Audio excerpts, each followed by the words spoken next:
Well, a couple of months ago, the lady sitting next to me, Governor Mary Fallin, said, "Hey, Dave, I'd love to come in and chat with you every month about various topics." She's a lady of her words, ladies and gentlemen. Governor Mary Fallin joins us once again here in the Oklahoman's video studio. And Governor, good to see you. Good to see you. We're less than a week away from the polls opening and closing next Tuesday. Thank goodness. For the elections. Wow. And it just seems like it's just been going on forever, right? Can't come soon enough, right? I think all Oklahomans feel that way. Well, you know, Dave, this is an important election year. It's always, to me, an important election year anytime we have various elections. But this one in particular has been a pretty crazy year. With the presidential election, certainly all the different issues that are on the state ballot. There are about 40 plus legislative seats that are open, so we have new legislators that are in those seats. A lot of important issues and topics being debated nationally and locally, and so it's been a pretty rambunctious election year, and I think everybody's about ready to go vote and get it over with and move on down the line and know where we're at, basically. We're recording this conversation on Wednesday, November 2nd. Early voting in Oklahoma is Thursday and Friday. You can go online to the state election board's website, ok.gov/elections, find out where you can do your early voting, where your polls are, and of course, newsok.com/politics for a breakdown of who's running in those state questions. And let me just jump to next Tuesday night. And go vote. Go vote. You know, that's one of the most precious freedoms that we have in our nation is the ability to cast our opinion, to elect people to represent us, and to help determine different issues and which direction we want to go as a state or even as a nation. So I hope everyone goes and votes. So Tuesday night, what will you be watching? I'm going to be watching everything, as you can imagine. Certainly I'll be watching the Oklahoma elections. I'll be watching our various state questions to see how they fall out. I'll also be watching our local election with our legislators, our congressmen, and those types of races. And then, of course, I'll be watching the presidential election. It's a biggie this year. All right, very good. The governor has been quite busy. In fact, just today, she's had 4 or 5 stops already on her agenda. But your Twitter account, your staff and you do a good job on the Twitter account. Earlier this week on Halloween night, I was kind of curious, what will the governor be doing? Could I ask her later this week what she did on Halloween night? Turns out you made an appearance. I did make an appearance. One of my relatives on my husband's side had a wonderful neighborhood get-together on Halloween night in which the families just all decorated the houses in about a 3 to 4 block area in Mesa Park, and they invited me to come over and said we'll be having chili and cookies and Fritos and all the different things, and then we'll be having all the children come to the houses to trick-or-treat and come see how the houses are decorated. So I drove up down that particular street on 18th Street in Mesa Park, and boy, that is just destination central, right? I had no idea that it was going to be so busy, but it was so much fun, and I had to actually wait about 10 minutes before I could get my car in line to pull up and get a parking place, and then I got out of the car on the sidewalk, and it was pitch dark. There were trees, lots of kids, lots of parents everywhere walking up and down the street. So I get out of the car, and this one lady looks and like, what's that car doing pulling up that driveway of that house? And she sees me, and she goes, oh my gosh, is that you? Is that you? And she said, Governor? And I said, no, it's just my Halloween costume. Playing it off. I'm just out here trick-or-treating. And she goes, no, it is you. And she goes, what are you doing here? But anyway, we had a great time going and seeing my cousin's children, and it was, my nephew's children. It was my husband's side. And we had a lot of fun. And then, of course, we went to some of the houses in the area. Went up to a couple of the doors and walked with the crowds. She walked with the crowd. They decorated crowd, the houses. Knocked on some doors. It is the epicenter right there. They're flying witches in the front yards. They really get into it. And there are a ton of kiddos out there. Yeah, it's a lot of fun. But, you know, it's great family fun. Todd Frazier, one of our guys here, was saying, it's the governor, break out the good candy. Which, by the way, do you have a favorite candy? Are you a chocolate person, or do you go more for... I think chocolate, Reese's peanut butter cups are kind of my downfall. Good call, good call. Yesterday, I believe, the governor's feeding food drive results were announced. We had you on a couple months ago to announce the kickoff of that. How did it go? It went really well. The month of October is our Feeding Oklahoma food drive. It's the 7th year I've held this drive, and I do this every year because we actually have 675,000 Oklahomans that go hungry every year. They have what's called food insecurity. They don't have enough food. We know that 1 in 4 children in Oklahoma go to bed hungry at night. We have seniors that have to choose between buying a prescription, maybe buying food, And so we care about our seniors that are in our state. Of course, there are just families that are struggling. There are some Oklahomans that have lost their job because of the energy downturn in our state and having a lot of challenges. So we've done our annual food drive. It ended October 31st. We set a goal of having 2 million meals, and we surpassed that, which is great news. So even in an economy that's a little bit tough right now, we found that Oklahomans are still very, very generous, willing to step up and give of canned good products or dry goods or even money, which we are very grateful for. And we know that over the last 7 years, we've been able to give away 15,000 pounds of food. So quite remarkable how generous Oklahomans are when it comes to feeding Oklahomans. And we'll certainly continue this tradition for a long, long time. I joked about the Halloween candy, but people going hungry or food insecurity, no laughing matter. Right. It's a serious issue. Also yesterday, there was a dedication ceremony recognizing upgrades to Hall of Fame and Western intersection up in Stillwater. We did. You know, one of the most important issues for Oklahoma right now is maintaining our infrastructure in our state, our roads, our bridges, and our highways. So I had the opportunity to go to Stillwater and to dedicate the opening of a major intersection that had a lot of congestion, especially around football games and around people just trying to traverse across the Stillwater community. And so we went there and dedicated the Western Road, which is an important corridor right there at the corner of University and the outskirts of the business community. But it'll also help with access to the airport. And we have American Airlines that is actually bringing in commercial flights between Stillwater and Dallas, Texas, which is very exciting. That happened earlier. And now they're going to be able to have a better access to that road once the 3 phases of this road building project is finished. Tomorrow I'm going to El Reno, and we're going to I-40 and what's called the Radio Road, and it also needs some improvements, so we'll be dedicating a bridge there, widening it out because there's a lot of traffic jams that come around that particular area, a lot of high growth building that is going on there. And of course, the state of Oklahoma has what's called an 8-year transportation plan in which we map out and prioritize our spending needs for our state. So, like for example, over the next 8 years, we plan to work on 824 bridges, which is a lot.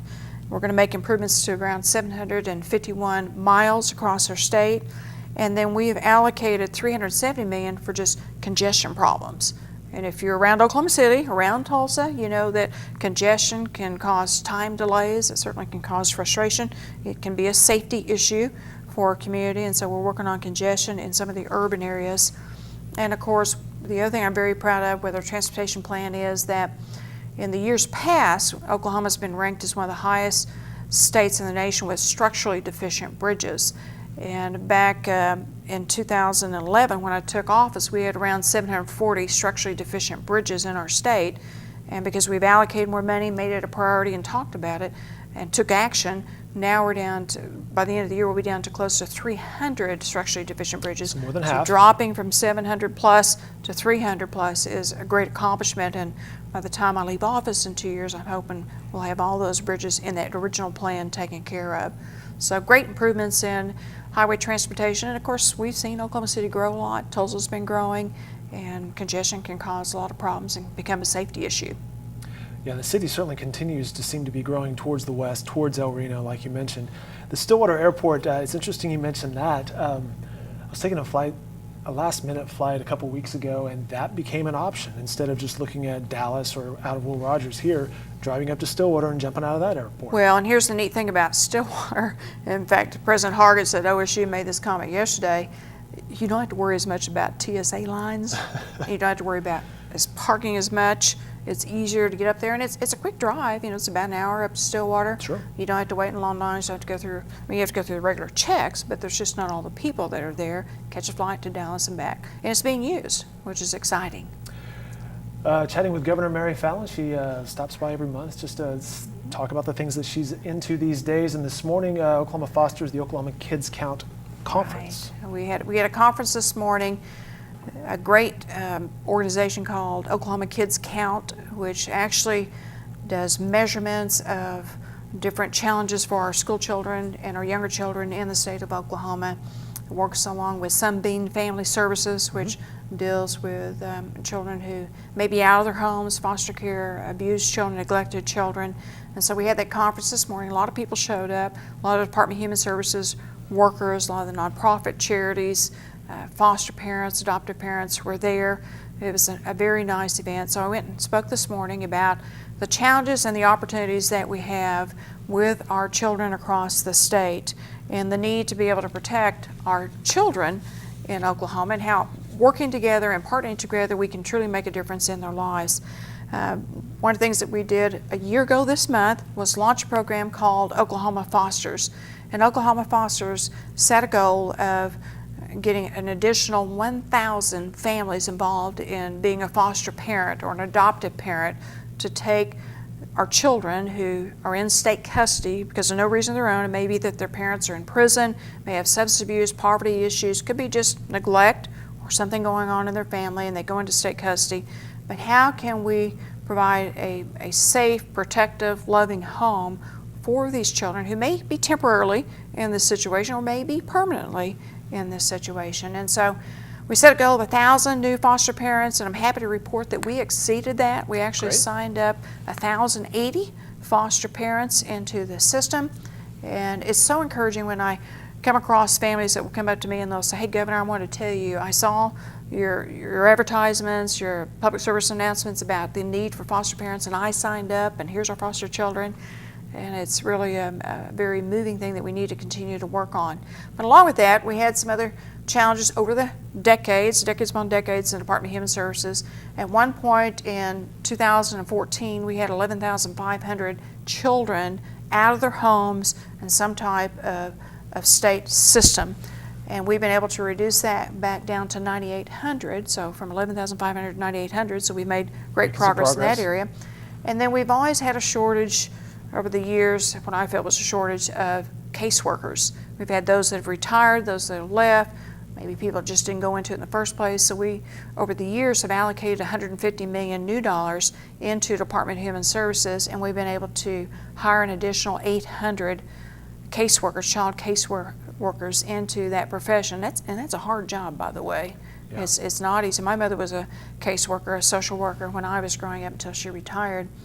We've been able to help the lower paid caseworkers get a better pay so we can keep them on the job, get them more training, certainly develop better systems, and to be able to move a lot of our children who are going into shelters, just group shelters, but be able to move them into homes with loving people.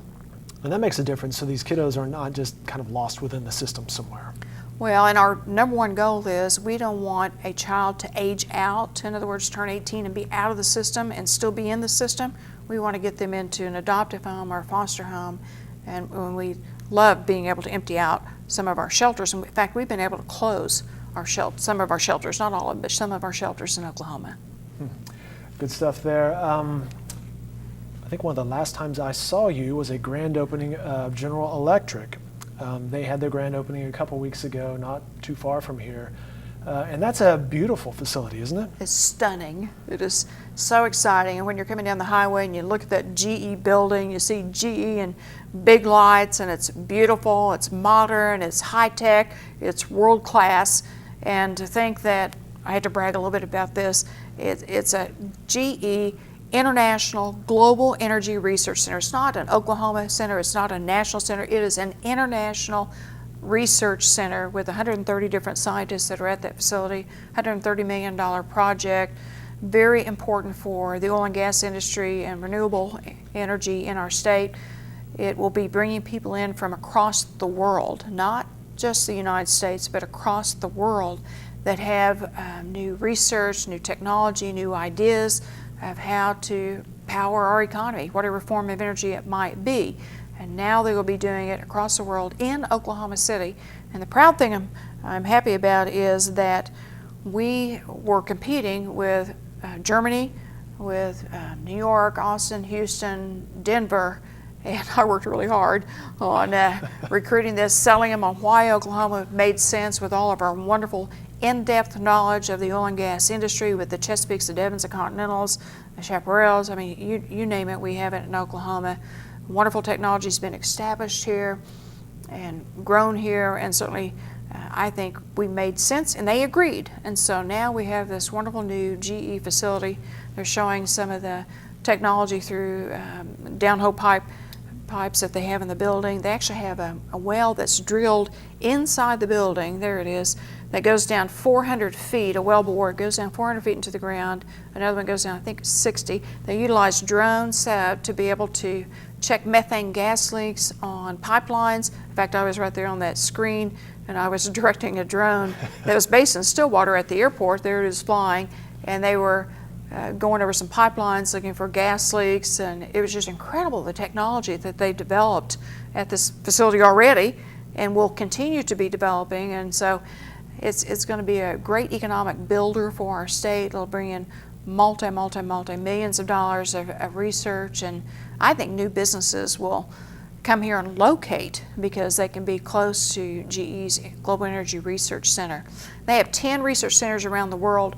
There's only one oil and gas center, and it's here in Oklahoma. It's the one that has a focused industry, if you will. And it's interesting when the other cities you mentioned, such as in Austin, you drive down their highway, there's a global label name brand on a building, and now we have one of those with GE here.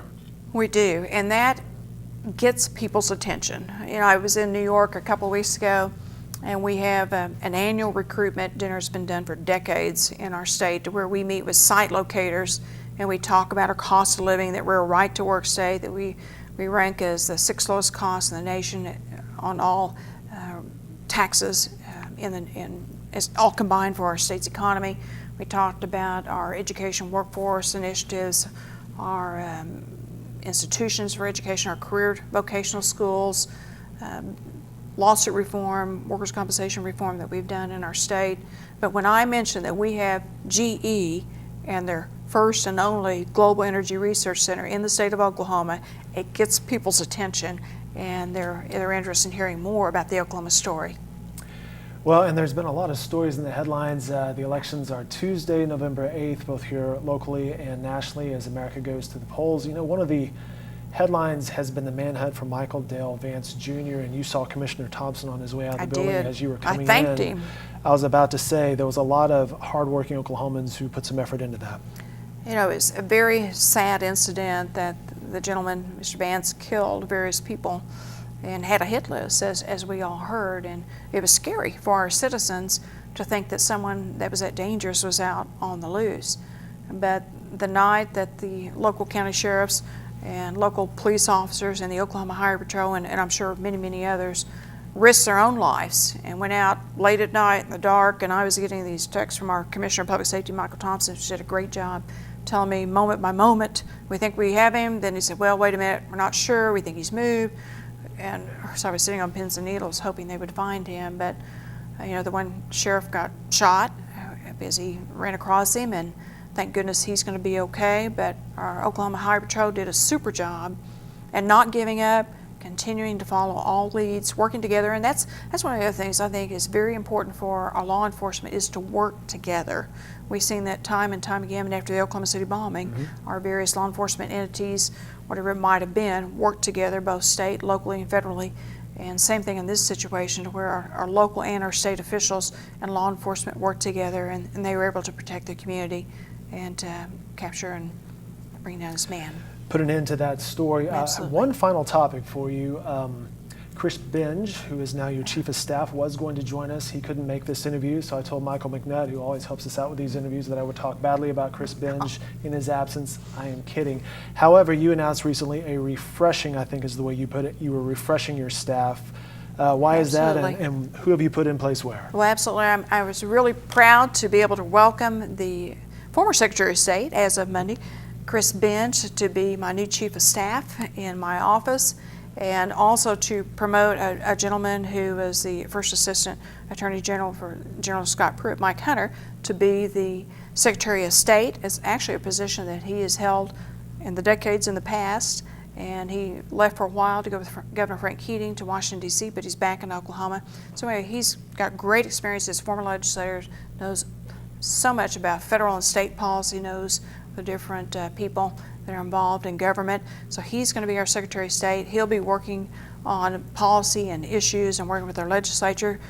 Chris Benj has been a former Speaker of the House of Representatives. He was Secretary of State and Native American Affairs. He'll still continue to be the Secretary of Native American Affairs as my Chief of Staff, but he'll also lend a lot of great knowledge in working with our legislature. So I have two guys that were former legislators that will be able to work with the 40-plus new people that will be trying to get up to speed after Tuesday's election in our legislature.